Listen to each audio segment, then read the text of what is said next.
Krishna Hare Krishna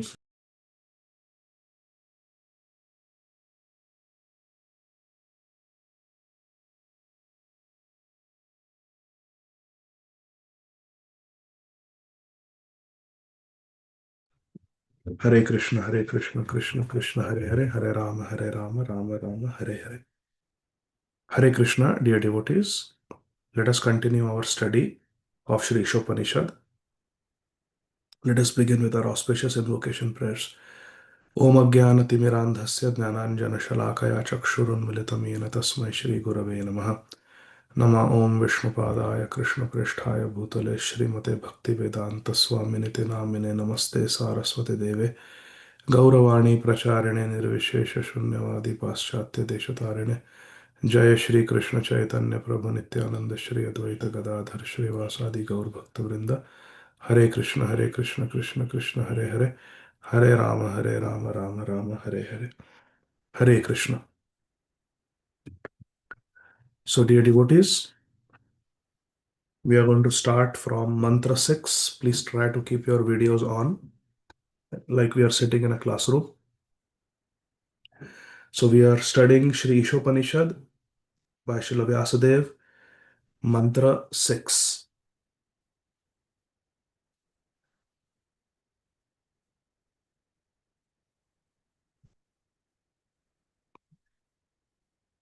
Give me a second. Some devotees are not able to join.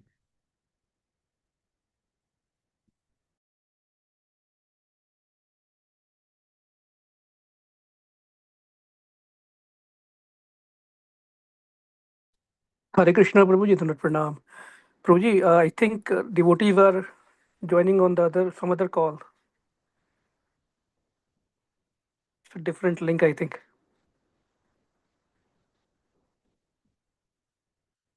On the portal, it is taking you to different link, different Zoom. Okay, because Mukta Matari told me that I can use my Zoom because their Zoom they have a Bhakti Vaibhav class going. Okay, let me see if I can post a chat that they can use this link on the group. Yeah, let's just use this link now. Sure, Prabhu. Thank you.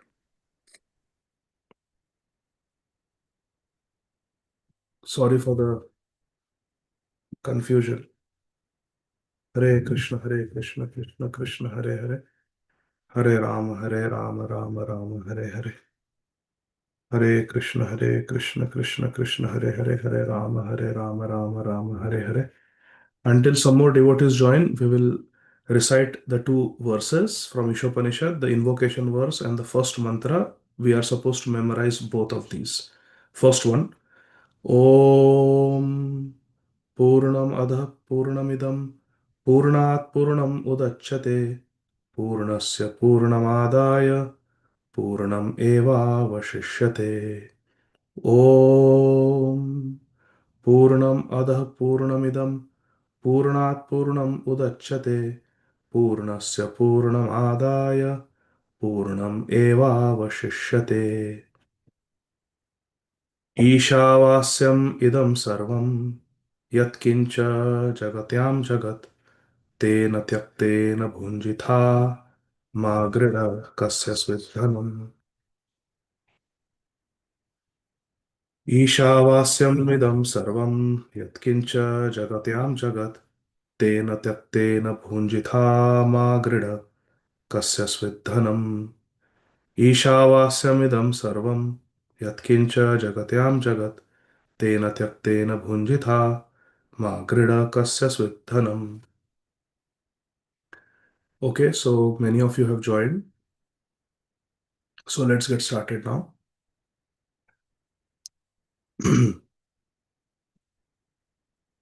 So we are going to start from mantra 6 today.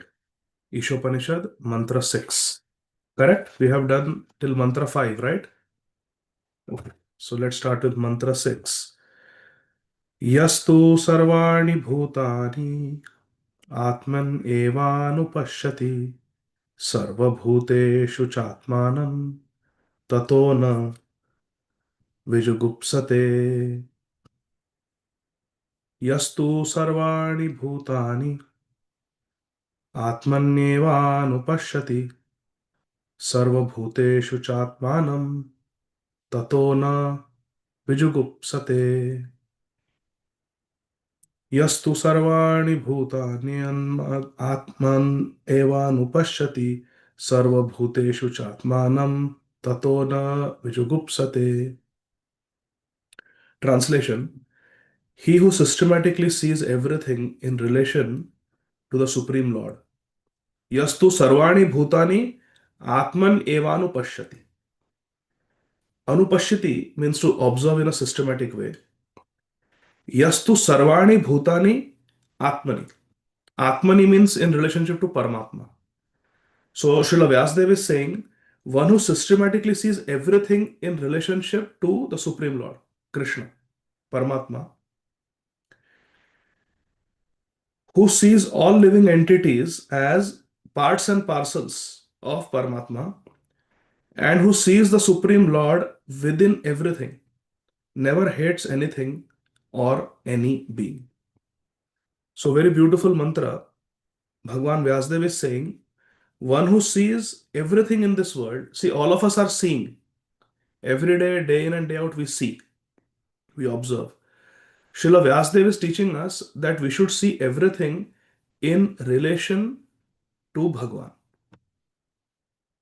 Which means, Gaurav, somebody comes and ill treats you. Hare Krishna. You should think that maybe Krishna is putting me in this position to see how I respond. For example, take a situation that I'm ill treating you. One way of looking at it is Ādi Gadādhara Dāsa is ill treating me. And one way of looking at it is, yes, Ādi Gadādhara Dāsa is ill treating me, but is Krishna testing me? Is Krishna watching me how I respond in this situation? That is the Isopanisad vision. You don't just see the person, you see Krishna's hand in everything. Quite often, when we are dealing with a situation in life, we just see things at face value. We do not go deeper and see Krishna's hand. Because can anything happen without Krishna's sanction? No. Which means whatever situation we go through, that situation has been placed in our life by Krishna. So whatever situation we go through, we should see that Krishna is watching me, Krishna is testing me. And I must respond to this situation in a way that pleases Krishna. Every situation we go through in life is an opportunity to please Krishna.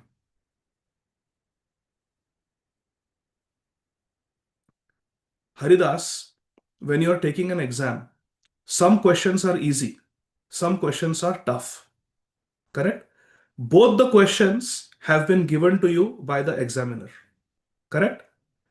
When you see an easy question, we become happy. Oh yes, I know the answer. I know the answer. And quickly we go for it. When there's a difficult question, we don't sit and think that what kind of examiner is this? What kind of question they have put?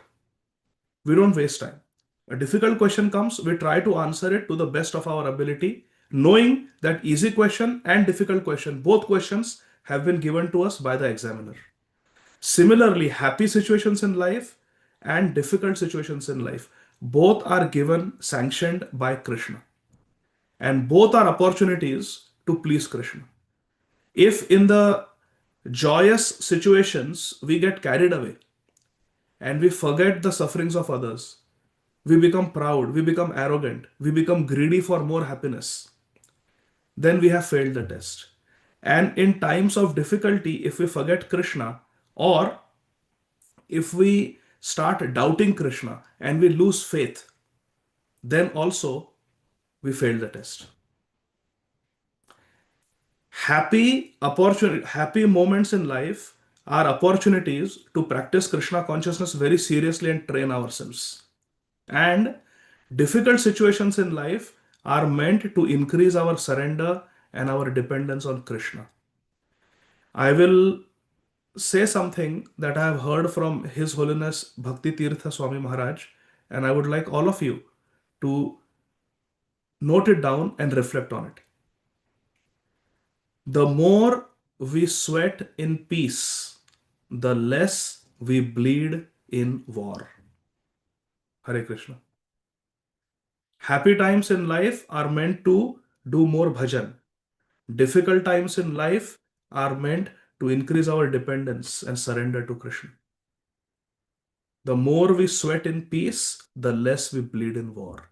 If during happy times we have been cultivating an enjoying mentality, if during happy times we have become complacent, then in the difficult times we will start questioning the existence of Krishna.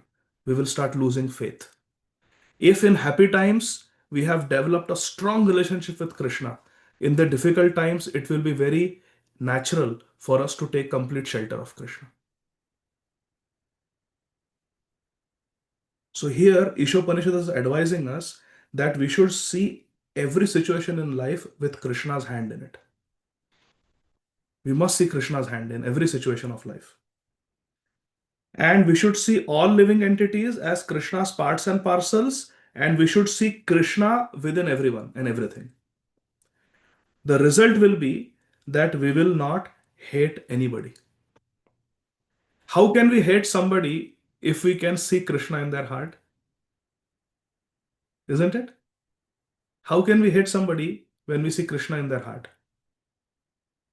Yes, okay. So let's go to the purport. Srila Prabhupada says several important things in the purport.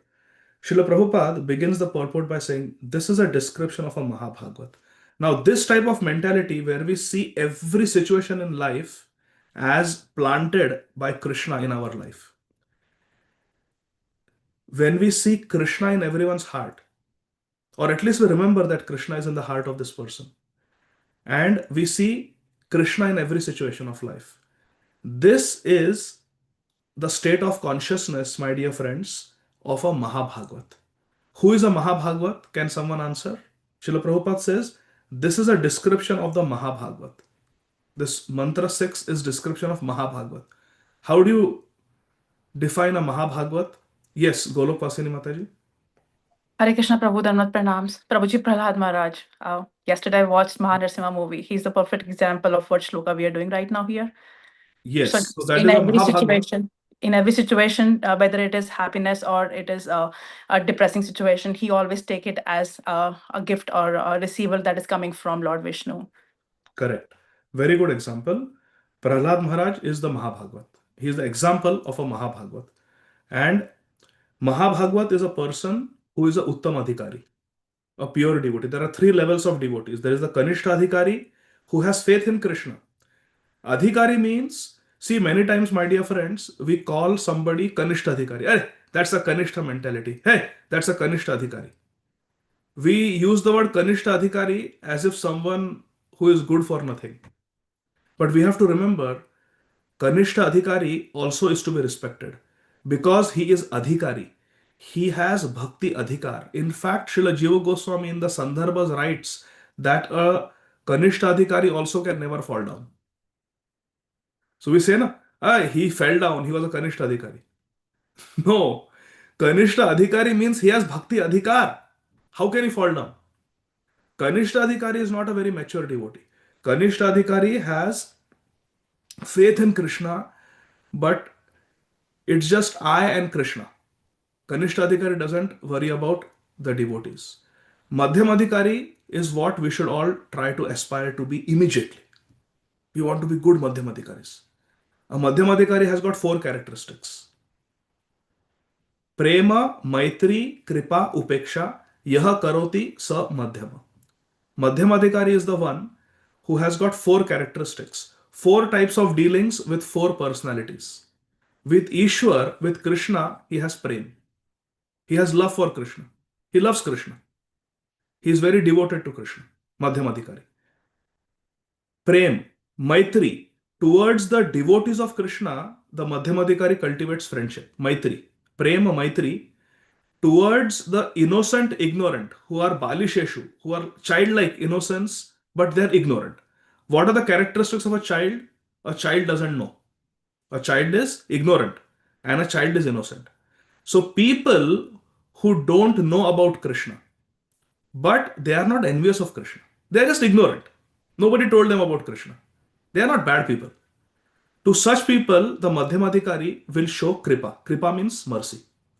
So Prem for Krishna, Maitri means friendship with devotees, Kripa for those who are ignorant but innocent, and those who are Dveshi, those who are envious, blasphemers. To such people, the Madhyamadhikari has Upeksha. Upeksha means neglect. He doesn't associate.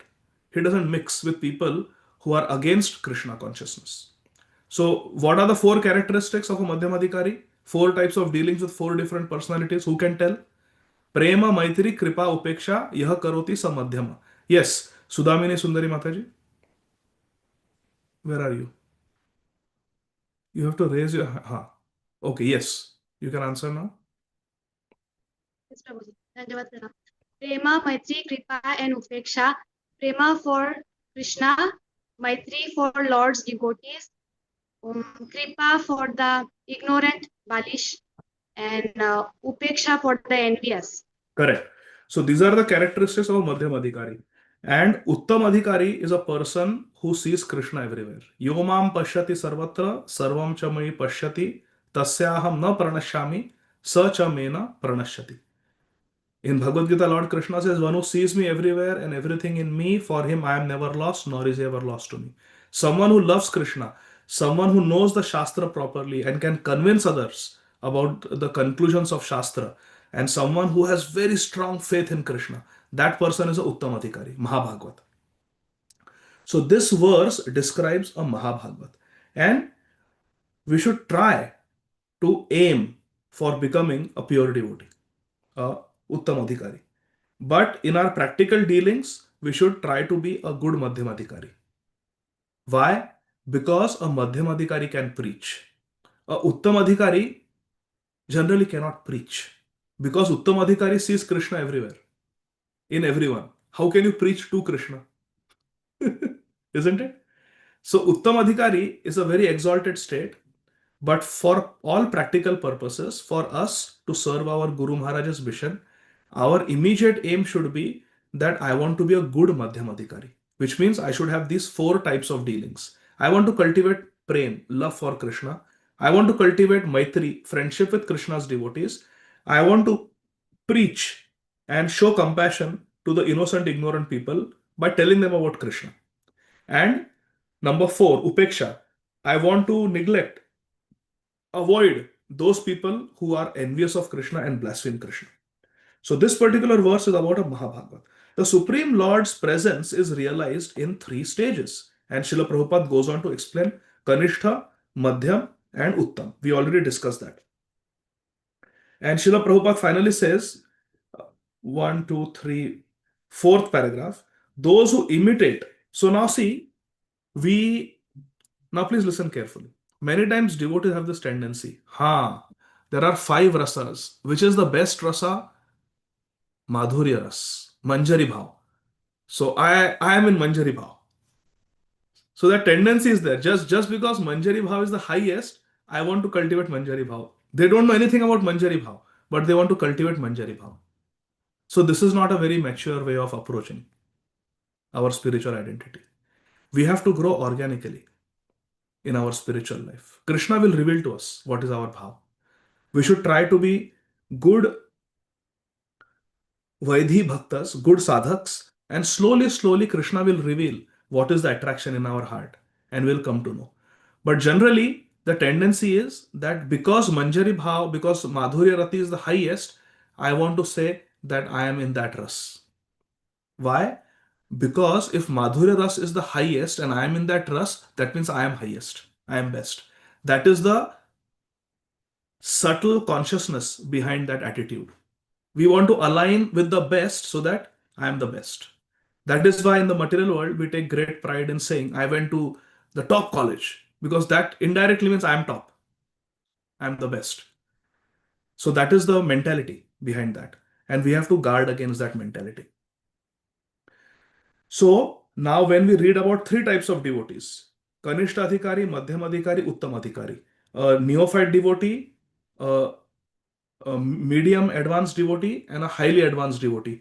Naturally, the tendency is, a pure devotee sees Krishna everywhere. A pure devotee sees Krishna in everything. A pure devotee sees Krishna in every situation of life. Why not I try to be a Uttam Adhikari? We have not even practiced the stage of Madhyam Adhikari, but we want to jump straight to Uttam Adhikari. Why? Because that is the highest. Now, Srila Prabhupada, if you look at this paragraph that starts with those who imitate, I would like to draw your attention there. So the tendency is we can just imitate Uttam Adhikari. Let's imitate Uttam Adhikari. Those who imitate an Uttam Adhikari by flaunting a sense of oneness or fellowship, but who behave on the bodily platform are actually false philanthropists. We don't want to become false spiritualists, my dear friends, by just pretending to be Uttam Adhikari. There was once a devotee, I have told this story many times, but many of you may not have heard this on this group. There was once a devotee, Srila Prabhupada's disciple, who was serving in one temple in USA. And he read about Srila Haridas Thakur, that he was the topmost devotee and he's the Nam Acharya, the best chanter of the names of Krishna, and how Mahaprabhu loved him. And he said, hey, I want to be like Haridas Thakur. So he left his services in the temple where he was serving and he went to Mayapur.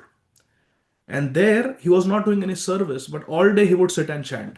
So the local temple authorities said, hey, you are living in the ISKCON Mayapur temple. This is in the 1970s. You ought to do some service. Everybody here is doing service. You cannot just come eat and then go off to chant and then come back for the next meal and go and chant and then come. You have to do some practical service. So he said, no, I am chanting 3 lakh names every day. I need not do any service. Haridas Thakur used to chant all day long. I am also chanting all day long. So devotees complained. So he wrote, the devotee himself who was trying to imitate Srila Haridas Thakur, he wrote a letter to Srila Prabhupada. That Srila Prabhupada, I am in Mayapur. I just want to sit here and chant 3 lakh names every day. Srila Prabhupada wrote a letter to him that this is not good. It's good to chant more, but you should do service also. And you should be under the local temple leadership. And he read that letter and said, this letter is for everybody else. Actually, Prabhupada knows my heart. Prabhupada wrote this letter because everybody will read the letter. So this doesn't apply to me. It applies to all of you. That's what he told the devotees in Mayapur. And he says, well, I'm going to leave the temple. I'm going to sit in a solitary place and I'm just going to chant 3 lakh every day. So he left the ISKCON Mayapur temple, went to a solitary place in Navadvip, and for few months, he did chant 3 lakh names every day.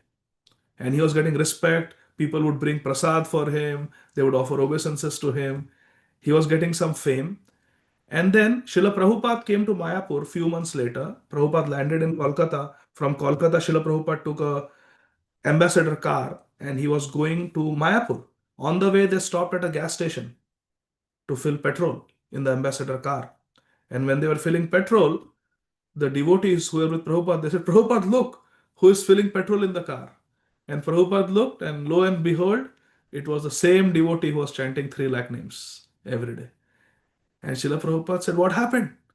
And he said, oh, well, Prabhupada, I chanted for 4 months. I maintained 3 lakh names every day. But then I decided to get married. And now that I'm married to a Bengali girl, I need to do some work. I need to have a job. So I took up job at this gas station. And Prabhupada said, now what about your Kanthimala? What happened to your chanting now? And he said, I'm not chanting anymore. He gave up chanting. So this devotee unfortunately fell in Maya because he tried to imitate a Mahabhagavat. So we don't want to do like that. See, when we go to college, if we are a freshman, we behave like a freshman. We cannot behave like a senior in the freshman year.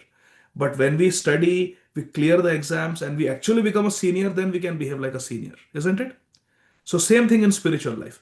We should, like they say in the material world, it's beyond my pay grade, isn't it? So it's like that. We should not behave beyond our pay grade. We should know what we are and we should try to work from the stage where we are systematically.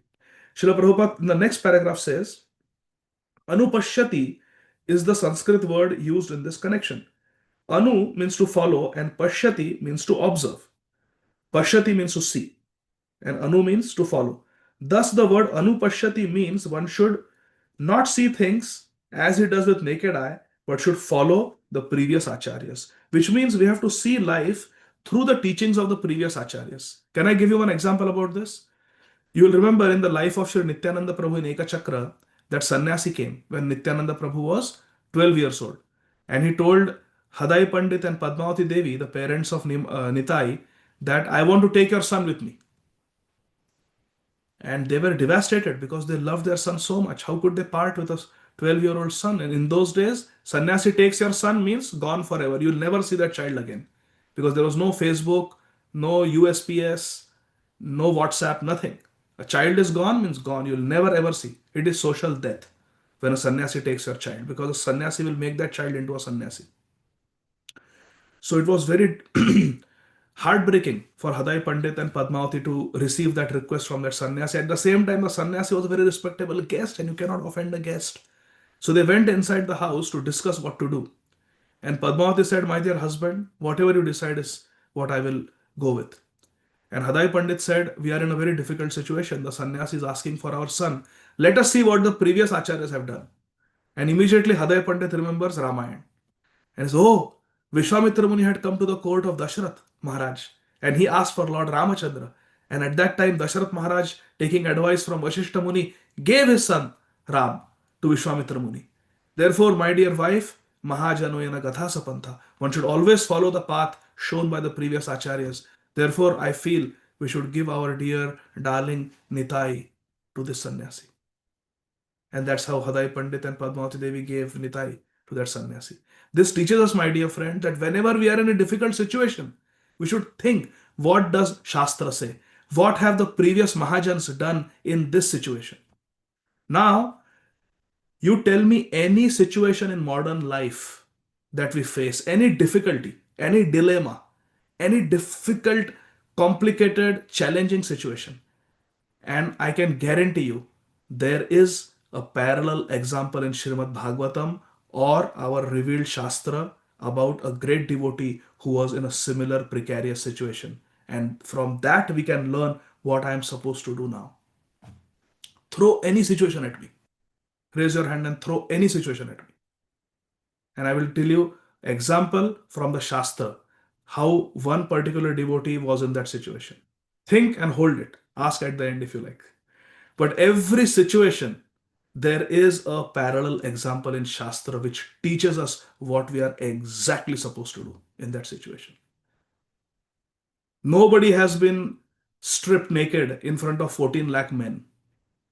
Nobody has been whipped in 22 marketplaces. Nobody has lost 5 sons in a single night in a cowardly way when they were sleeping without being given a chance to fight face to face. Isn't it? Whatever situation we go through in life, my dear friends, there is a pure devotee who has gone through a much more difficult situation. In Mahabharata, it is mentioned that once Yudhishthira Maharaj was crying in front of Markandeya Rishi in the forest when they were in exile. I was fatherless. I became fatherless when I was a toddler. I grew up in the jungles with my widowed mother. I came to my rightful kingdom and I was always threatened by Duryodhan and his gang. My brother Bhim was poisoned when he was a mere young boy. They tried to burn us to death. They sent us to the forest. They cheated us in a gambling match. They utterly humiliated the modesty of our chaste wife. We lost all our wealth, all our weapons, everything, our kingdom. And here we are rotting in the forest for 12 years now. Oh Markandeya Rishi, is there anyone who is as unfortunate as me?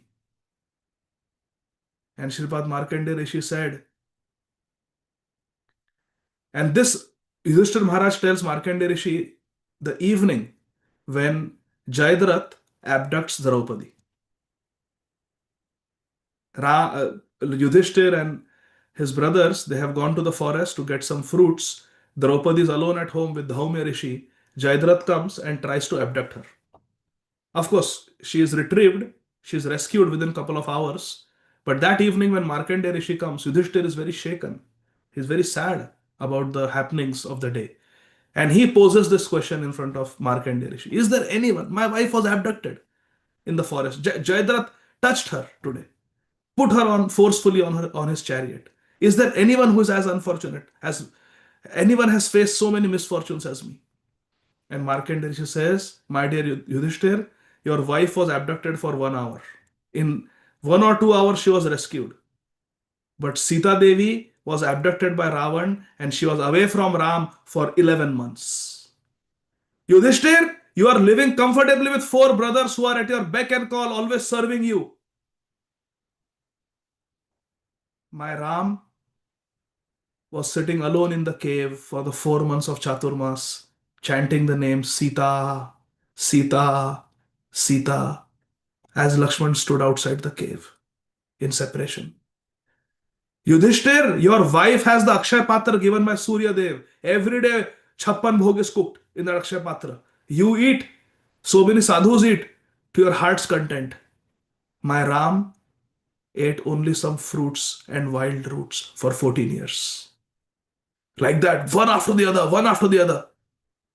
He says, Draupadi was taken few kilometers away from the ashram when you rescued her. Ram did not even know where Sita was. Hare Krishna. For months, he did not know. In this way, Markandeya Rishi proved to Yudhishthira Maharaj that we human beings have a tendency to cry and think that I am unfortunate. We like to say, life sucks. I have noticed this. Whenever we meet friends, it's a tendency to complain. Hey, how's college? Sucks, man. Hey, how is school? Science teacher sucks. Math teacher sucks. I have heard this. It's just a natural tendency. We meet somebody, we start whining. Why? Because we want sympathy. Why? Because we have this disease of criticizing others. It is very easy to sit and point fingers at the leaders and criticize them. This person is bogus. This person is good for nothing. He is incompetent. Very easy to say, but very difficult to be an ideal person. So this verse from Isopanisad, this mantra teaches us that we should see everything as Krishna's arrangement. And we should not point fingers. We should focus on ourselves. Our acharyas have said, we have this tendency to find faults. And it is very difficult to give it up. So Venya, what we should do is, we should not give up the habit of fault finding. But instead of finding faults with others, what should we do? Who wants to answer? Venya, what should we do? Who should we find faults with? We should try to look within ourselves to see how Yes. We should find faults in ourselves so we can improve. Not so that we become depressed, but so that we can improve. Mantra 7. Yasmin sarvani bhutani atma eva bhut vijanatah tatra ko moha kashoka ekatvam anupashyatah. Yasmin sarvani bhutani atma eva bhut vijanatah tatra ko moha kah shoka ekatvam anupashyatah. One who always sees all living entities as spiritual spark. Yasmin sarvani bhutani atma. Atma means spiritual. Spiritual spark. How? One who sees everything as a atma, as a spiritual spark of Krishna, in quality one with the Lord, becomes a true knower of things. Kah shoka. What can be the anxiety for him? And ko moha. And what can be illusion for him? One doesn't become illusioned, one doesn't face anxiety or sorrow if one sees that all living entities are spiritual. Because what was Arjun's lamentation? So many people are going to die. And what was Krishna's answer? Of course, we have not studied Bhagavad Gita, but many of you must be knowing. Krishna says that no, Na hanyate hanyamane sharire. The jiva doesn't die, Baba. You are thinking you will kill Bhishma Dev, Dronacharya. No, they are eternal. Ajo nityo shashvato yam purano na hanyate hanyamane sharire. The soul doesn't die. You cannot kill anybody, even if you want to, because the soul is eternal. And after reading Isopanisad, we should develop this mentality. We should develop this realization that everyone is eternal. Everyone is a spiritual soul. Everyone is a spiritual spark. It is only the body that undergoes transformation. What does Jada Bharat say to Maharaj Rahugan? Where Maharaj Rahugan says, "You don't know how to carry the palanquin? I will kill you. I will give you the death punishment. Do you know that? I am the king. I can give you that punishment." Jada Bharat simply asked him, "Who do you want to kill? You cannot kill me." "What do you mean I cannot kill you? I'll kill you." "No, you cannot kill me because I am a soul. You can only kill this body." And immediately, Maharaj Rahugana realized that he was talking to a spiritually superior personality. And he came down from the palanquin and offered obeisances and said, "I am not afraid of the Trishul of Lord Shiva. I am not afraid of the death rod of Yamraj. I am not afraid of the Vajra, thunderbolt of Indra. But my dear Jada Bharat Maharaj, I am afraid of offending great Vaishnavas like you who walk incognito on this planet, hiding your spiritual grandeur. A devotee may appear very simple, but the devotee is very powerful, like a fire covered by smoke and ashes. You cannot see, but it's very powerful. A Vaishnava may appear like an impoverished beggar, some brahmachari going here and there with one suitcase, wearing the same drab dress of a brahmachari or sannyasi. But they have adhyatmic shakti, they have spiritual power. Shri, what was his name? Shri Agastya Muni. He did not have any muscles, but he swallowed the entire ocean dry, drank it up. Because these sadhus have yogic power, and we should recognize them like that. So one should see everyone as an eternal soul. We should see the spiritual aspect of life. This education about the spiritual aspect of life, my dear friends, unfortunately is not taught in your schools and colleges. We are only taught things of this world, isn't it? We can graduate as the valedictorian of our class with zero knowledge of the self. But what is Isopanisad teaching us? That we are not this body. We are spiritual, eternal souls. In the purport, Srila Prabhupada says, except for the Madhyam Adhikari and Uttam Adhikari discussed above, no one can correctly see the spiritual position of a living entity. The living entities are qualitatively one with Supreme Lord, just as sparks of fire are qualitatively one with the fire. Yet the sparks are not fire, as far as quantity is concerned. For the quantity of heat, light present in the sparks is nowhere close to the heat and light in the big fire.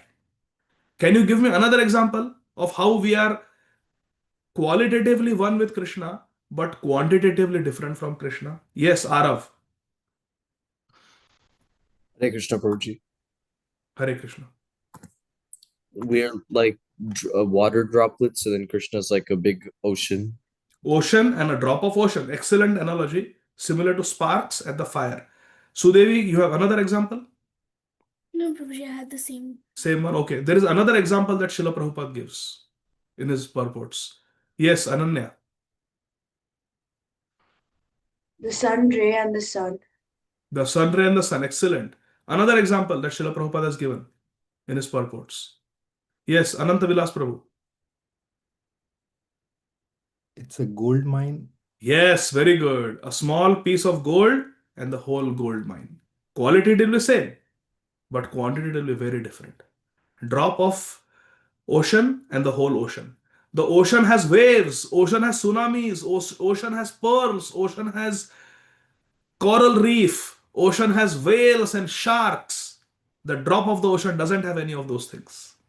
Krishna is like the ocean and we are like the drop of ocean. But qualitatively we are same. The ocean is salty, the drop is salty. The ocean is liquid, the drop is liquid. The ocean flows, the drop flows. Ocean can be seen, the drop can be seen. Ocean has the same color as the drop. Qualitatively same, but quantitatively very different. Krishna is spiritual, we are spiritual. Krishna is eternal, we are eternal. But we can never become Bhagwan. Jeev can never become Jagadish. Krishna is Jagadish and we are a small Jeev. Krishna is infinite, we are finite.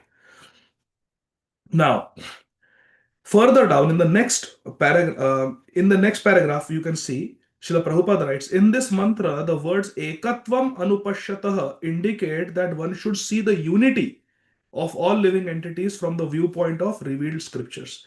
We may have many differences, my dear friends. We may have different backgrounds, different attitudes. We may like different cuisine. We may have different skin color.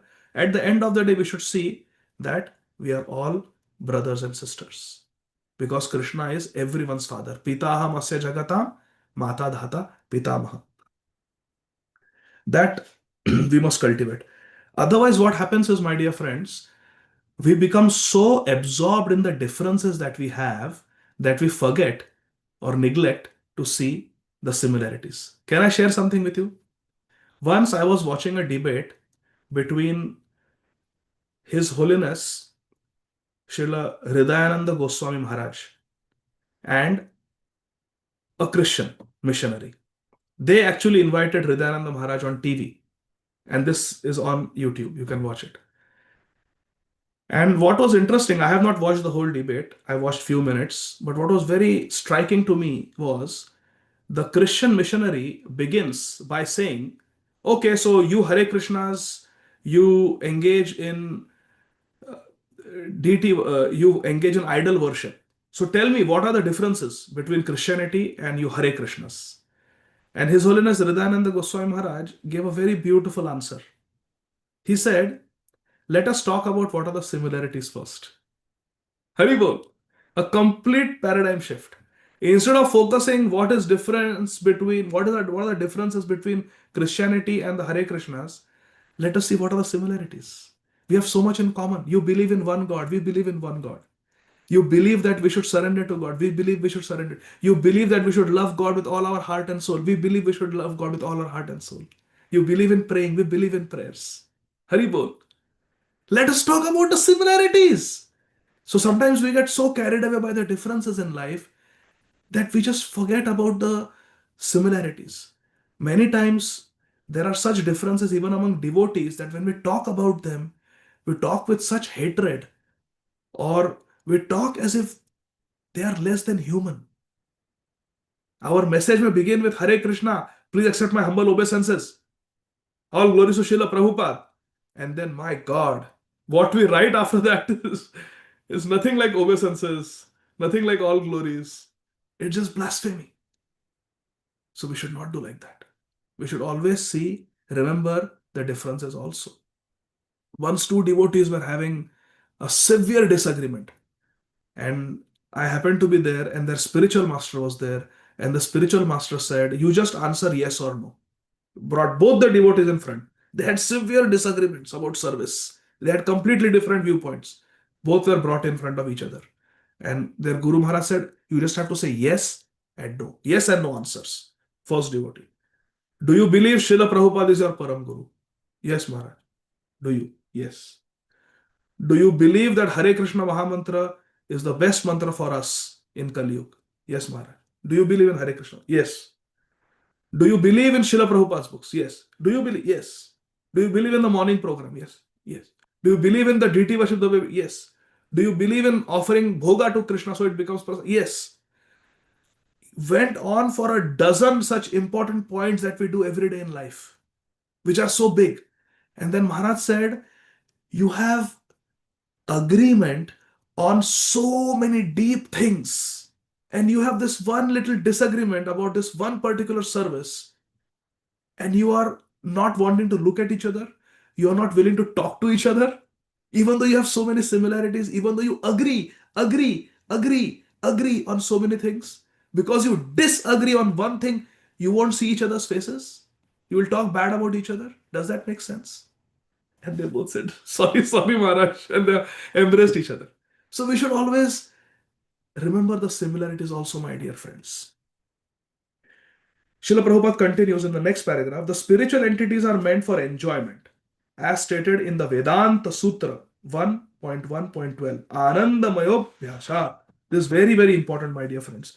Vedanta Sutra, after writing all the Vedas and Upanishads, Srila Vyasdeva wrote these few hundred codes, sutras, aphorisms, very short statements which summarize all the Vedas. And then to give an elaborate explanation of the Vedanta Sutras, Srila Vyasdeva wrote his final magnum opus, Grantharaj Srimad Bhagavatam. 18,000 verses in 12 cantos. Vedanta Sutra is Anandamayo Vyasat.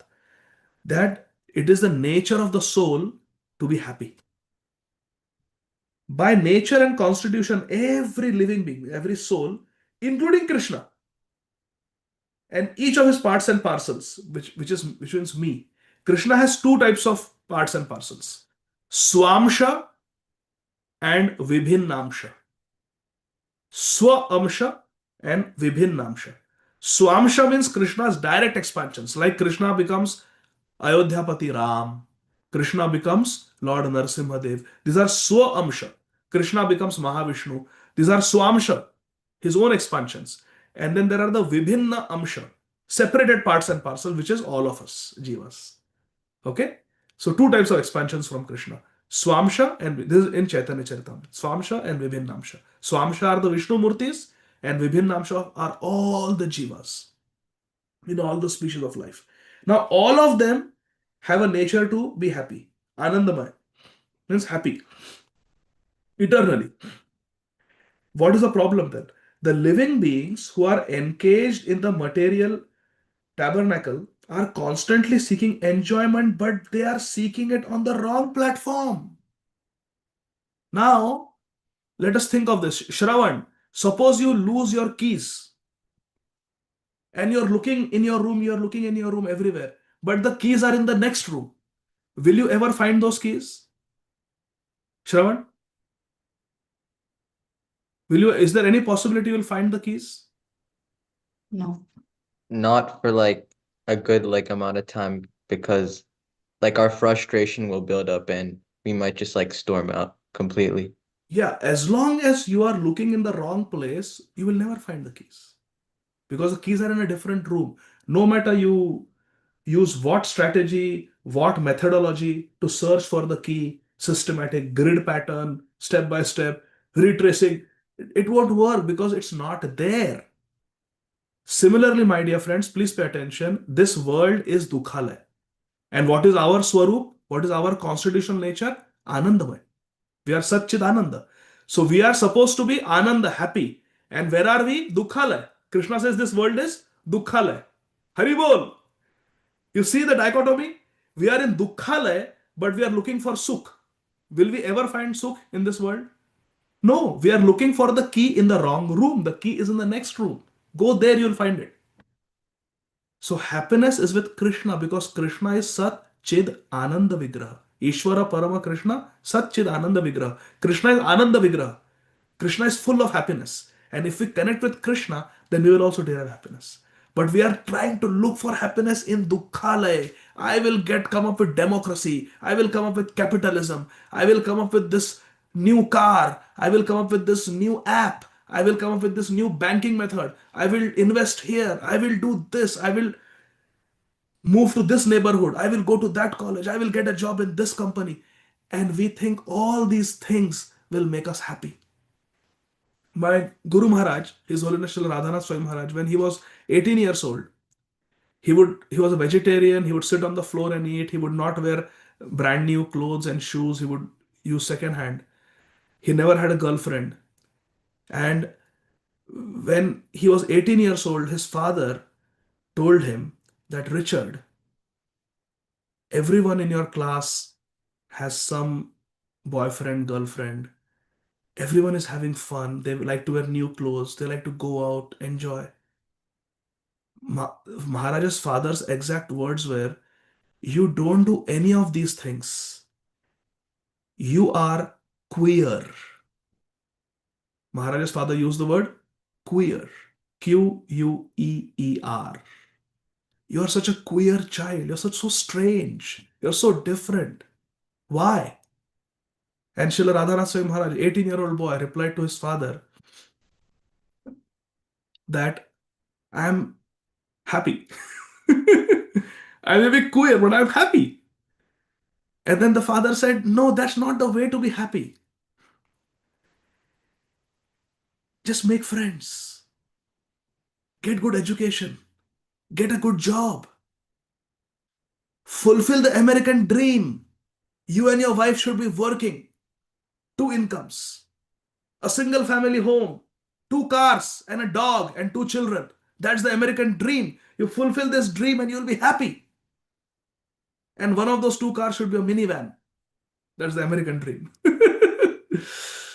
And Maharaj said, Father, everyone around us has all these things, but none of them are happy.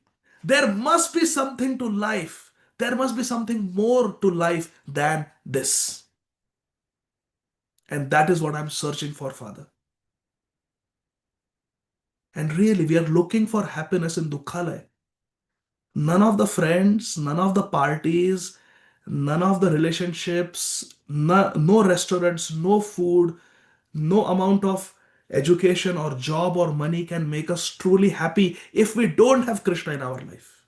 It is Krishna who is Ananda Swarup. Ishvara Parama Krishna Satchit Ananda Vigraham, Ananda Swarupam. Namam Ishwaram Satchit Ananda Rupam. If we don't have Ananda Roop Krishna, Ananda Murti Krishna, how can there be any happiness in our life, my dear friends?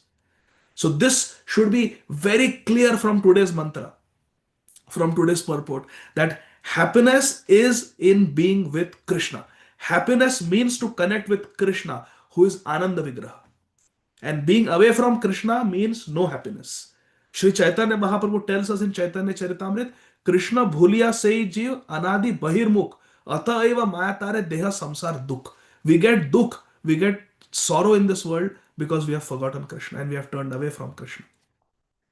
So that is what this purport is teaching us. Srila Prabhupada continues. The real, next, lower down in the purport, in the paragraph, the real center of enjoyment, this is page 52. The real center of enjoyment is a Supreme Lord who is the center of the sublime and spiritual Ras dance, Ras Leela.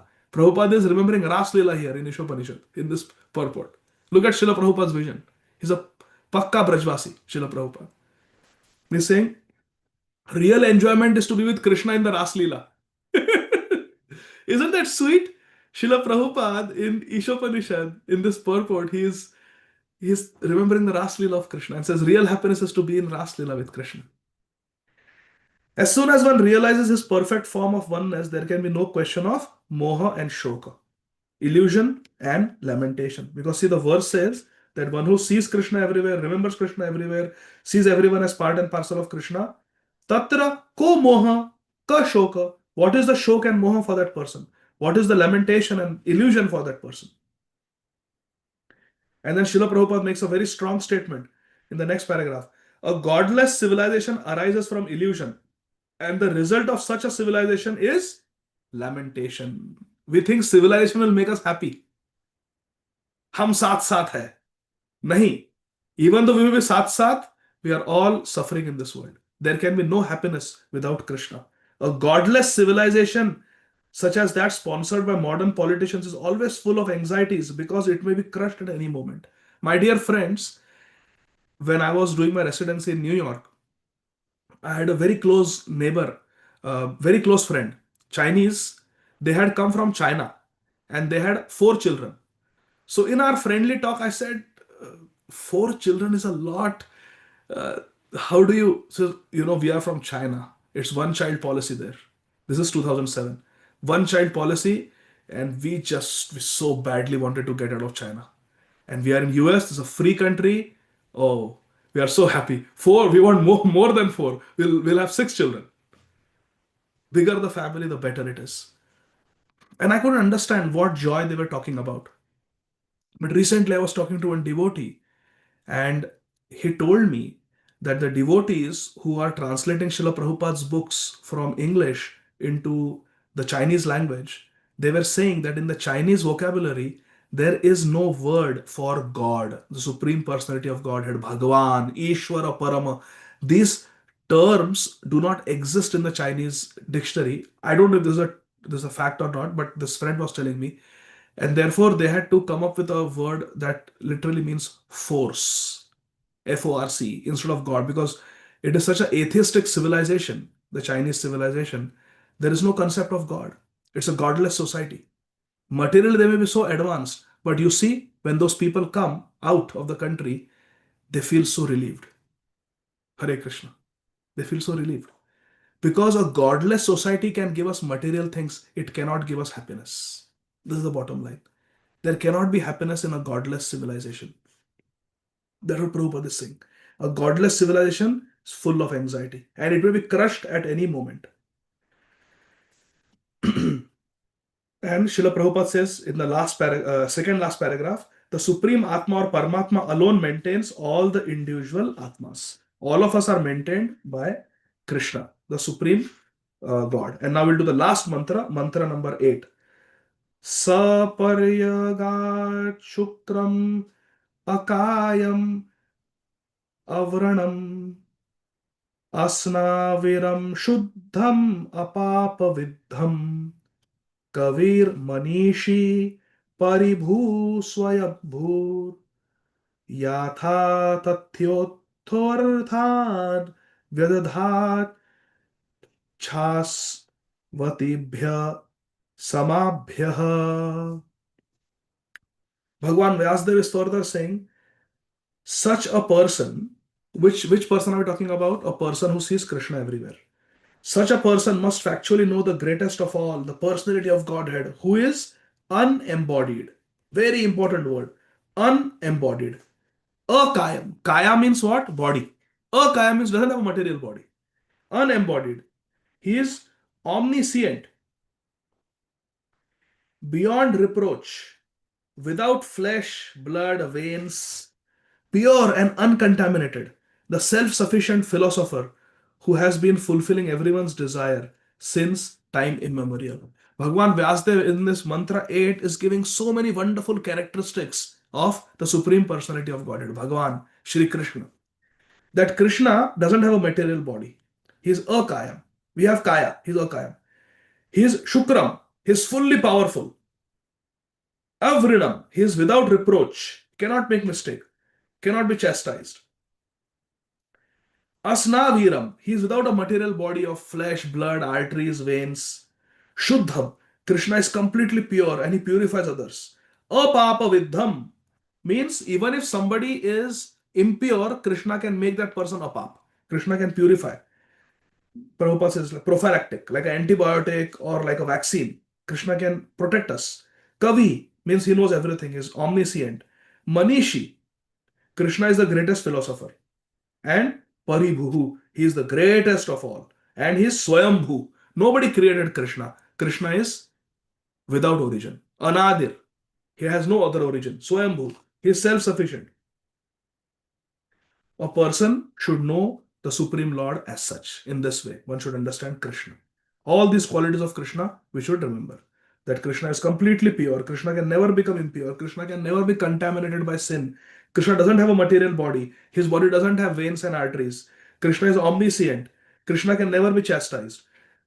And Krishna is self-sufficient. Krishna does not depend on anyone for anything. And this Krishna is our best friend. How comforting is it that this Supreme Lord Krishna is our best friend. Suridam Sarvabhutanam. This Krishna cares for us. Now quickly we'll go through the purport. Srila Prabhupada says, here is a description of the transcendental and eternal form of the absolute personality of Godhead. So in the beginning we saw the characteristics of pure devotee. Now we are seeing the characteristics of Bhagavan, the Supreme Lord. He has his own transcendental form, which is not at all similar to the forms of the mundane world. Krishna's form, see, one of the things, now most of you saw the Narsimha movie. One of the things that the director, Ashwin Prabhu, I think is his name, he said was, the reason we did not keep a human being as an actor, as Narsimha Dev, is because no human being can be like that. Therefore, through artistic design, we tried to show some semblance of Bhagwan. But we cannot have a human being in the role of that Bhagwan because no human being can be like Bhagwan.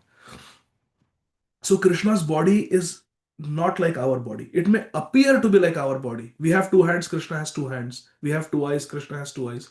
But that doesn't mean that Krishna's body is mundane, made of matter, cells and carbon, nitrogen, oxygen, lipids, proteins, adipose tissue, muscles. No. Krishna's body is not made up of flesh and blood. Krishna's body is Sat Chid Anand. It's completely Chinmay, completely spiritual body Krishna has. In Brahma's next paragraph, in Brahma Samhita 5.1, there is a similar description of Supreme Lord. He is described as Satchidananda Vigraha. We saw that verse already. Next paragraph. Now Prabhupada talks about the worshipable deity form. How many of us have deities at home? Raise your hand. Hari Bol. Very nice. Prabhupada says the Lord's worshipable form, Archa Vigraha, which is installed in temples by authorized acharyas who have realized the Lord in terms of mantra 7. How we saw in the previous mantra how God is. They have realized they can install the deity. So what Prabhupada is saying is a pure devotee can request Krishna's presence in a statue that has been manufactured according to the description of Krishna in the revealed scripture. I'd like to tell the story. I will not name the temple, but a very famous temple in Vrindavan one day decided to dress up Thakurji, Krishna, in a Levi's denim. I'm telling a true story. And instead of flute, he was holding an iPhone, a very famous temple. That day in Loi Bazaar, all the shopkeepers, they shut their shops. They said, no, this is unacceptable. How can Krishna be wearing a denim, Levi's denim, and hold the iPhone in the hand? Put Pitambar Vastra, yellow dhoti, and flute. Then we will open our shops. There was a protest. And this is very good. It should be like that. How can we tolerate this? The Archa Vigraha is worshipped according to the descriptions of Krishna in the revealed scriptures, not based on some fad or whims of a person. The Archa Vigraha of the Lord descends at the request of the acharyas or holy teachers and works exactly in the original way of the Lord by virtue of the Lord's omnipotence. The Archa Vigraha is non-different from Krishna, but the Archa Vigraha can be installed only by someone who is spiritually advanced. Krishna will accept that request. Next paragraph. In Bhagavad Gita 9.11 and 9.12, Lord regrets the fallen condition of men with little knowledge who deride him because he descends like a man into this world. Who knows this verse? Bonus brownie points. Avajananti ma mudha manushim. I can see Arav going. Yes. Krishna says, fools deride me when I come in a human form. They do not know my nature, inexhaustible. Avajananti mam mudha manushim tanum ashritam param bhavam ajananto mama bhuta maheshwaram or mamavayam anuttamam. Such poorly informed persons do not know the omnipotence of Krishna. So Krishna may come as a human being, but Krishna, we saw, is omnipotent. He is Shuddha. He doesn't get contaminated by material limitations. Now, very, very important paragraph. Next paragraph. Very important point. We are almost done, my dear friends. We started late. That's why I'm going a little bit over today. In this mantra, as well as many other Vedic mantras, it is clearly stated that Lord Krishna has been supplying goods to the living entities from time immemorial. My dear friends, we should always remember that Krishna is supplying us with everything. Everything we have, Krishna is supplying. Okay? We should always remember this. Krishna is supplying. There is a story, very quickly I'll tell you. Once an atheist was invited by a Vaishnava. How many of you have invited atheists in your home for prasad? Raise your hand. So this Vaishnava invited an atheist home for prasad and cooked very nice prasad and served and said, my dear friend, this is Krishna prasad. Please have. And that friend said, Krishna prasad. I don't believe in this prasad. What is Krishna prasad? It is just food for me. The Vaishnava gets so offended. He says, get up. Get out of my house. Out of my house. You don't deserve my hospitality. You don't deserve prasad. Out. Get out. And the atheist, in a huff, he gets up. He walks out angrily. That night, I'm telling a true story. That night, Krishna appeared in a dream to this Vaishnava and said, my dear devotee, Since time immemorial, I am feeding innumerable atheists in this material world. And you could not feed one atheist one meal? Even though he doesn't have faith, if he ate my prasad, he will get some bhakti poshak sukrati. He'll get some pious credits that later on will fructify and make him a devotee. But see Krishna's attitude. Krishna is taking care even of the eighth. Samoham sarva bhuteshu name dveshasti na priya. Krishna is equal like the rain. Rain doesn't discriminate that I am falling on this house, but I will not fall on that house because that house homeowners did not do yajna. No, the rain falls on everyone. So like that, Krishna's mercy is for everyone. But those who worship Krishna, they will get special mercy. Because Krishna's Siddhanta also is ye thamam prapadyante tam satya bhajamyaham. Krishna also wants to reciprocate. So those who want to love Krishna, Krishna will give them love. Those who want to stay away from Krishna, Krishna will stay away from them. So what should we learn? We should be running after Krishna. We should be mad for Krishna. What does Prahlad Maharaj say when he was being killed? Attempt was being made to kill him. Remember, he was put on that play. His hands were cuffed and everything, and they were going to slice his throat. And the Shanda and Amarka come and they say, "Are you mad? Just tell your father that you will not worship Vishnu and he will let you go. They will let you get away." And he says, "Yes, I am mad, but I am mad for Krishna." You remember that? That's so sweet. I am mad for Krishna. We have to become mad for Krishna, my dear friends. If we don't become mad for Krishna, we will become mad for Maya. We have only two choices. We have to love somebody. Either we love Krishna or we love Maya.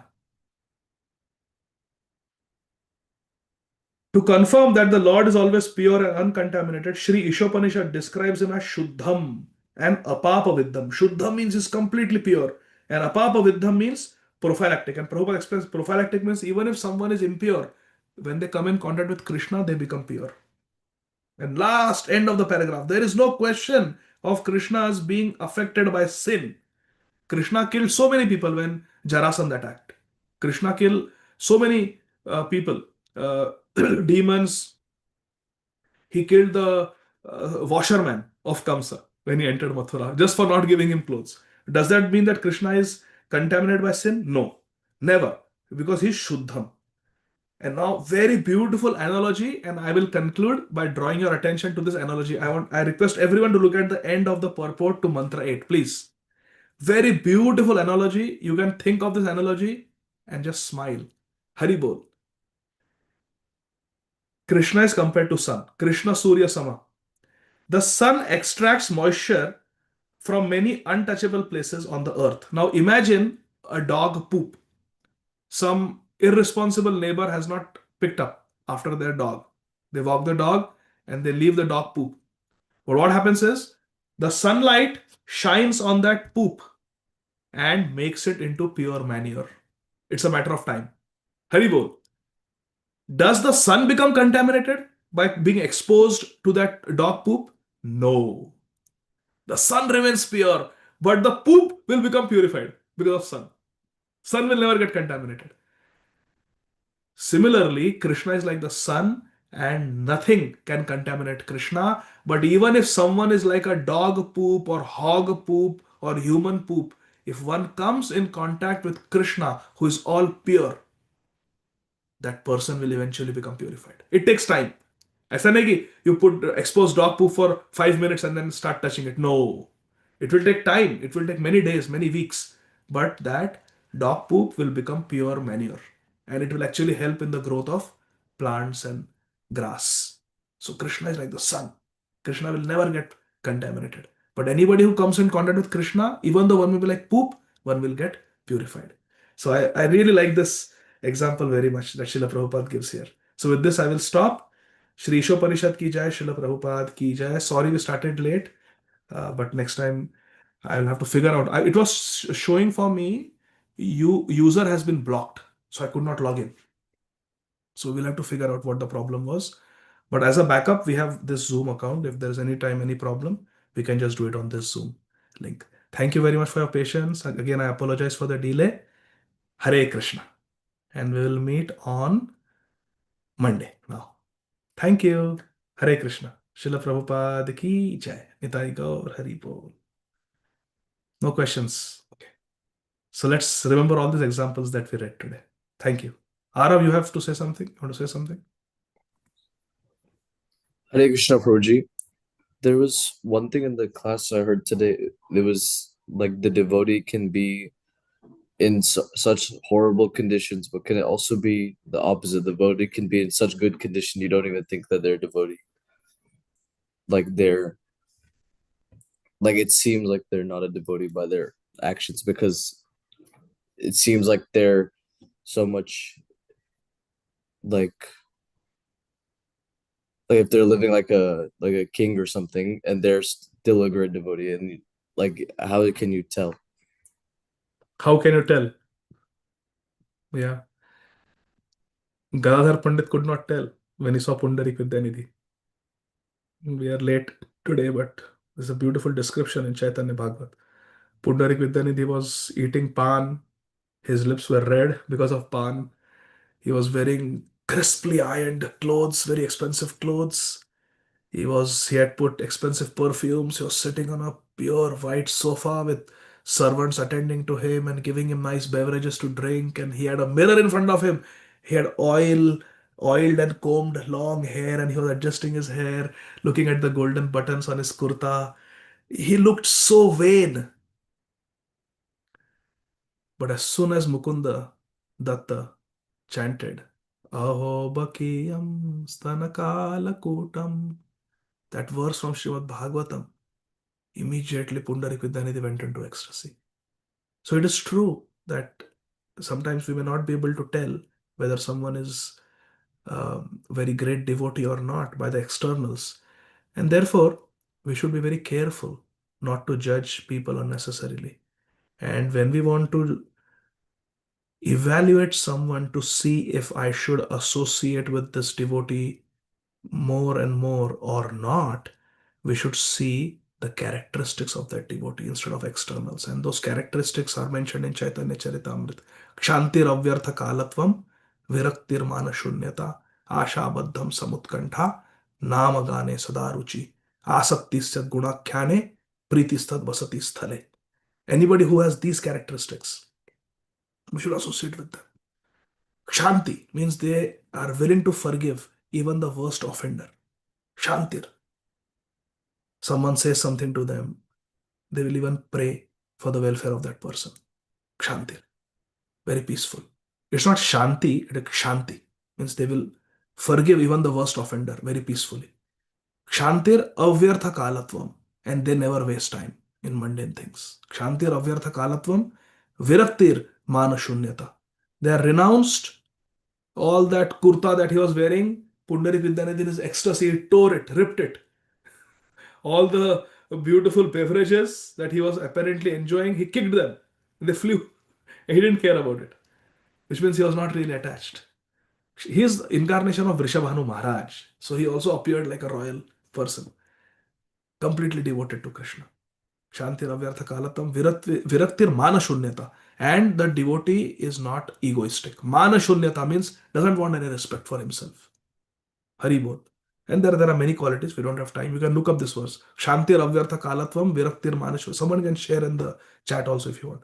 Shanti Ravyartha Kalatvam Viraktir Mana Shunyata. Asha Baddham Samutkantha Namagane Sadaruchi. Asaktistat Gunakhyane. Pritistat Vasati Sthale. Very attached to holy name, very attached to Krishna Katha, very attached to Krishna's Dham. Always will be thinking, I have vacation, I want to go to Vrindavan. You see such a devotee? Then you should associate with that devotee. See that Ananta Vilas Prabhu shared that verse. So when you see these characteristics, Arav, you should associate with those people. Most important is avyartha kalatvam. A devotee does not waste time. You will not find him browsing YouTube. You will not find him looking at the Instagram reels. You will not see him wasting time on Facebook. You will not see him uselessly watching news hours together or some sports. No. If someone is doing that, we still respect them as devotees, but they are not advanced devotee. An advanced devotee will never waste time watching news, sports, or Facebook, Instagram, TikTok, and all those other things, Instagram, and everything. They will never waste time. Avyartha kalatvam. Remember this. Avyartha kalatvam. They don't waste time. Always absorbed. They'll be preaching, they'll be chanting, they'll be reading, they'll be doing deity worship, they'll be assisting other devotees in some seva, like that. If you find a devotee like that who is avyartha kalatvam, doesn't waste time, always engaged in Krishna consciousness, directly or indirectly engaged, you should associate with that devotee. Okay? Hare Krishna. And then Sri Ram Krishna Prabhu, last question. And again, like I said last time, those who have to leave, I know it's late, you can leave. You don't have to wait for the Q&A. Yes, Sri Ram Krishna Prabhu. Hare Krishna Prabhu, if you have time, I have a couple of questions. But Okay. the first question is basically at the start of the class, you were saying that if you're undergoing difficulty, then we should prepare while we are undergoing happiness. And we should attribute the difficulty to, we should see Krishna's hands in it. But should we just accept that difficulty, saying that, okay, Krishna wants me to suffer this time, or if it is possible, if it is in our capacity to alleviate the suffering through some of our actions, should we take those actions and alleviate the suffering, or should we just accept and undergo the suffering? In the 10th canto of Srimad Bhagavatam, in the beginning, when Vasudeva Maharaj is with Devaki on the chariot and Kansa is trying to kill Devaki, Vasudeva Maharaj tries to save the life of his newly wedded wife. Through logic, through Shastra, he convinces Kamsa not to kill Devaki. And there it is said in Srimad Bhagavatam that it is the right of every living entity to preserve life. It is our right to preserve life, to protect ourselves. So suppose somebody is diagnosed with a colon cancer. One should not say that, oh, okay, it's okay. Now I have been diagnosed. Now I will not do anything. I will just let it grow and kill me. No. This life has been given to us to do bhajan.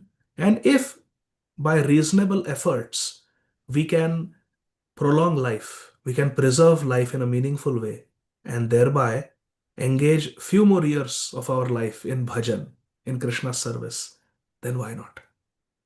Such a precious opportunity has been given to us. In this life, we have received the mercy of Srila Prabhupada and our Guru Maharajas. We have received Hare Krishna Mahamantra. We have Prabhupada's books. We have deity worship. We have Vaishnava Sangha, Vaishnava Seva. There's a beautiful opportunity this life. So we should try to live as long as it is reasonably possible. When Srila Bhakti Tirtha Swami Maharaj was diagnosed with melanoma in the foot, he underwent treatment, he underwent chemotherapy, he even underwent amputation. He went to Mexico. He went to Arizona for integrative medicine. He tried so many things. When it did not work, he gave it up. Similarly, Srila Kadambakanand Swami Maharaj, when he was diagnosed with colon cancer, he underwent treatment, but then it recurred. And then doctor said it is stage 4, nothing much can be done. So he accepted that and he came to Vrindavan. And last few months of his life he spent in Vrindavan happily, Krishna conscious, inspiring devotees, and had the most glorious disappearance from this world. Similarly, Gunagrahi Swami Maharaj, he was diagnosed with lung cancer, underwent treatment, tried his best. The treatment worked for some time, then stopped working. Cancer started spreading. He came to Vrindavan and gave up his life, gave up his body in Vrindavan in a most glorious way, with Bibi Govind Maharaj doing kirtan and all the Vaishnavas praying, and he himself was chanting in Shri Vrindavan Dham. So in life, when difficulties come, we should reasonably try to mitigate. It is our duty. Again, Mahajanoyana Gatha Sapantha. What did Arjun do when he was faced with difficulties? What did Yudhishthira Maharaj do? What did Parishit Maharaj do? They always tried to overcome difficulties in a reasonable way, respond in a Krishna conscious way. And when things are not reasonably possible, then we don't become overly attached also to prolonging life. When it is time to say goodbye, we are willing, because we know that a devotee is always going to Krishna. We are in this material world to take the flight to Golok Vrindavan. So all of us are like people at the airport. We have to park the car nicely. We should not get a ticket. We should go check in our bags, get our boarding pass, behave nicely so that we don't get arrested by the airport police.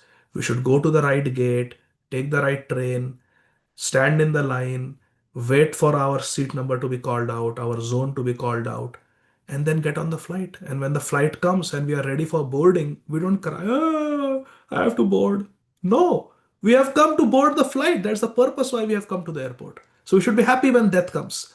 Without death, we cannot meet Krishna. Death is the via medium which will take us to Krishna. We have to go through death. So when death comes, we are ready with our carry-on bag. Let me go. Here's my boarding pass. I want to get on the aeroplane. That should be the attitude. I'm ready. I'm not even sitting. I'm standing. I'm ready. Let me go. Like that. But until then, we go through all the motions that we are supposed to go through. Is that helpful, Prabhuji? Yes, Prabhu. That was a wonderful answer. Thank you. I have one more question, but I think it's already late and there are a couple of other people also who have questions. So I'll There are. maybe ask later, next class, or I don't know. If you have time, I can ask, but yeah, I'll ask later if you don't have time. Let me do one thing. You asked one. So let's ask Govinda Priya Mataji. Where is Govinda Priya Mataji? She has message in the Guru. Mataji, can you raise your hand so I can see you? Because not. There you are. Okay. Yes, you can ask Mataji. Hare Krishna, Prabhuji. Dandavad Pranam. I have a question, Prabhuji. Prabhuji, when two devotees disagree, and so as a bystander, how should we react, Prabhuji? You should be very careful. That's a very dangerous situation when two devotees are fighting. The tendency is to take sides. You should be very careful. Should be very careful. Srila Vrindavan Das Thakur writes in Chaitanya Bhagavat that sometimes devotees may fight and one who takes sides falls down. Hare Krishna. So we should not take sides, generally speaking. If somebody or devotees are disagreeing, if we have the capacity to create harmony, if we have the ability to reconcile their disagreement, then we should do that. We should try to create understanding and unity among devotees if possible. But sometimes it's, like they say, it's beyond our pay grade. Sometimes it's beyond us to do it. The differences are too great. So we should distance ourselves from that disagreement. But we should not get into the politics by taking sides. We should not create campaigns against the opposite party. We should not create a revolt in the congregation by taking sides. Because then the disagreement gathers more and more momentum. More and more momentum. Now, there's devotees siding with this devotee siding with that devotee, and there's a crack in the congregation. You see? So that's a very dangerous situation. So we should be very careful. Devotees are having disagreements. If we can create agreement, understanding, we should do that. We should strive for that. If not, let them do their services separately. And we should maintain cordial relations with both sides. We can sympathize with them when someone comes to us, one of those parties comes to us. We can sympathize. We can give them a Krishna conscious perspective how to deal with that situation. But we should definitely not aggravate the situation by taking sides. Is that helpful, Mataji? Yes, Prabhuji. Prabhuji, one more question. This is like burning question, Prabhuji. I'll just, can I ask, Prabhuji? Yes. So, Prabhuji, in Mahavatar Narsimha, so they kill a lot, like, the demons kill a lot of Vaishnavas, right? But the Lord does not appear, but he appears for Prahlad Maharaj. So, why, Prabhuji? Is it because of the purity or like, but the Lord should not distinguish, right? Lord does not distinguish, but again, it is ye yathamam prapadyante tam sadhava bhajamyam. Krishna reciprocates. With Krishna was not siding with Prahlad. This whole canto, 7th canto, deals with this question: is Krishna partial or not? It begins with that question: is Krishna partial or not? Krishna appears to be partial to the devotees, but he is not partial. Krishna is equal to everyone. What was stopping Hiranyakashipu from chanting Hare Krishna? Nothing. But Prahlad Maharaj wants to love Krishna. Prahlad was crying for Krishna. That Krishna, when will you give me darshan? And therefore Krishna gave him darshan, because ye yatha mam prapadyante tam sataya bhajam. Krishna reciprocates with us based on how we approach him. So because a pure devotee like Prahlad was desperate for Krishna, Krishna was desperate for him. If we are attentive during japa, then Krishna is attentively hearing our japa. If we are inattentive during japa, then Krishna is not taking our japa seriously, because that is Krishna's nature. Krishna reciprocates according to the way we approach Krishna. So Prahlad's devotion for Krishna was extraordinary. Therefore, Krishna's reciprocation with Prahlad also was extraordinary. Now, those who were killed by the demons, they also received Krishna's reciprocation if they were sincere devotees. They were killed, but they will go back to Godhead because they are remembering Krishna, they are worshipping Krishna. है ना? Man mana bhava mad bhakto madhyaji mam namaskuru mam evashyasi. If you do these four things, Krishna says, you will come to me. If those sadhus who were killed, they are engaged in thinking of Krishna, worshipping Krishna, offering respects to Krishna, becoming Krishna's devotees, then no matter whether they die of old age or they are murdered by villains like Hiranyakashipu and his henchmen, it doesn't matter the form of death. The bottom line is that they will get Krishna. They will go to Krishna after dying. So like that. Is that helpful, Mataji? Yes, thank you, Prabhuji. Hare Krishna. There's one question here in the chat by Archana Mataji. I will take that. Earlier you mentioned in the class that Uttam Adhikari cannot preach as he sees supreme in everyone and everything, but our Gurujanas are preaching globally. So how can we understand this? Yes, Shri Guru is a pure devotee. But as it is mentioned by Srila Prabhupada, the Uttam Adhikari, it is mentioned in Nectar of Instruction in the purport. Srila Prabhupada writes, the Uttam Adhikari comes down to the platform of a Madhyam Adhikari for preaching work. Srila Prabhupada, when he was living in Radha Damodar temple next to Rupa Goswami Samadhi and Bhajan Kutir, taking darshan of Radha Damodar in Vrindavan Seva Kunj, Prabhupada was in ecstasy as a Uttam Adhikari. But he left that comfortable situation to give Vrindavan, to give Vraj Bhakti, to give Krishna consciousness to the whole world. So Srila Prabhupada, for all practical purposes, came down to the platform of a Madhyam Adhikari for the sake of preaching. That doesn't mean that Prabhupada became Madhyam Adhikari. He started operating on the Madhyam Adhikari level for the sake of preaching. So our Gurujanas, we should see them as pure devotees, even though they are engaged in preaching, because they are doing preaching on the order of Mahaprabhu. Mahaprabhu Sri Chaitanya Dev has ordered, Jare dekho tare kaho Krishna upadesh, Amara agya Guru haya tara hi desh. So they are traveling desh desh and they are preaching on the orders of Mahaprabhu. So like that. And then last question, we'll take Sri Ram Krishna Prabhu's second question. Actually, wait, Rishit Prabhu has a question. Rishit, go ahead, beta. Hare Krishna Prabhuji, I had a little question.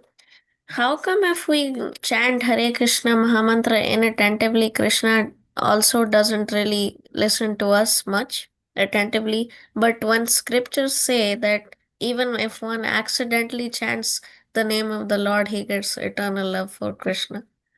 Yes, Ajamil chanted Narayan. He was calling his son, but still he was protected from death. When the Yamdutas came, the Vishnudutas also came because he chanted Narayan and saved him.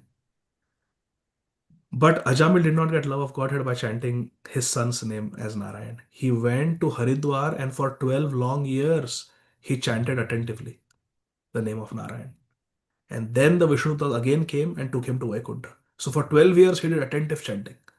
So attentive chanting has to be done to attain Krishna. We have to develop love for Krishna in order to get Krishna. When we accidentally chant the holy name, it saves us from sins. It saves us from going to hell. But there is no way around chanting attentively. Ajamil got a second chance by chanting Narayan. And then he chanted attentively for 12 years in Haridwar. Then he got Vaikuntha. Okay? That makes sense? Okay. Okay, Sri Ramakrishna Prabhu, last question and then we'll stop. Yes, Prabhu. So the last story that you were saying where a devotee calls his friend home for prasadam, and then the friend insults prasadam and the devotee asks him to leave. So from that story, it kind of on the surface level, it looks like the moral of the story is that we shouldn't discriminate between atheists and devotees. And then, I mean, the verse that we looked at asks us to see everyone on the level of spiritual living, spiritual entities. But a lot of the other instructions that we get from our Sampradaya, like even like Mahaprabhu or NOI, a lot of it states that even Bhagavad Gita 1867 states that it is not advisable to have the association of atheists and people who are envious of Krishna. So I understand like preaching to someone who we meet on the road, or book distributing to atheists or people who are like this. But inviting them home and feeding them is like a level of intimacy and association that we are told to avoid. Yes. So how do we take them? How do we understand this story? This story we have to understand. This story I told to make a point that Krishna is feeding, Krishna is supplying everything to everyone, including the atheists. That was the point. Remember? In the verse, it is said that this Krishna is supplying for everyone. And Prabhupada mentioned that in the purport that Krishna is supplying to everybody, the theists as well as atheists, agnostics, everyone. So that was the point of telling that story. Now, from that story, we also learn main purpose of telling that story was to drive this point home that Krishna is supplier for everyone, regardless. The understanding of that story is that you are right. One should avoid non-devotee association. Asat sanga tyage vaishnavachar. That is a siddhanta. Sanga tyaga sato vritti shadbir bhakti prasiddhati. So that is there. You're right. But now here the situation we have to understand completely. This devotee had already invited him home. So to ask him to get lost is not the right thing to do. He simply said, I don't have faith in prasad. For me, it is just regular food. You are saying it's Krishna prasad. I don't care. For me, it's regular food. But now it's too late to kick him out. Because we should not, and this point you remember, Shri Ramakrishna Prabhu, what I'm about to say now. We should not only think how many people we have brought to Krishna consciousness, but we should also think how many people we have kept from coming to Krishna consciousness. Because of our fanatical behavior, how many people have been prevented from taking up Krishna consciousness? That also we should think. We can go out and give lectures to people, but how are we behaving at home? How are we behaving with people who are our relatives? Everything is preaching. Even our dealings with them should be part of prachar. So that was the point of that story. That now he told him to get out. Now what is the possibility of that atheist ever becoming a devotee? Anybody preaches to him, say, don't preach to me. Wow. I used to have a friend. He invited me and kicked me out. He will never take to Krishna consciousness. So therefore, we should not act impulsively, but we should respond with maturity. That is the point of that story. What was the loss? Now he is sitting already, theek. Even without faith, he has prasad, he will get some sukrati, some piety he will get, which will bear fruit in the future. Let him eat and then Haribol. Don't call him next time. Now that you know his nature.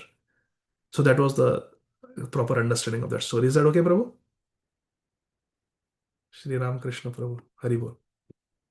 Thank you, Prabhu. That was really clear. Thank you. Hare Krishna. Okay, so thank you very much. Jai Srila Prabhupada. Hare Krishna. Hare Krishna. Hare Krishna. Just once all of you say Haribol to me and I will feel good. Hare Hare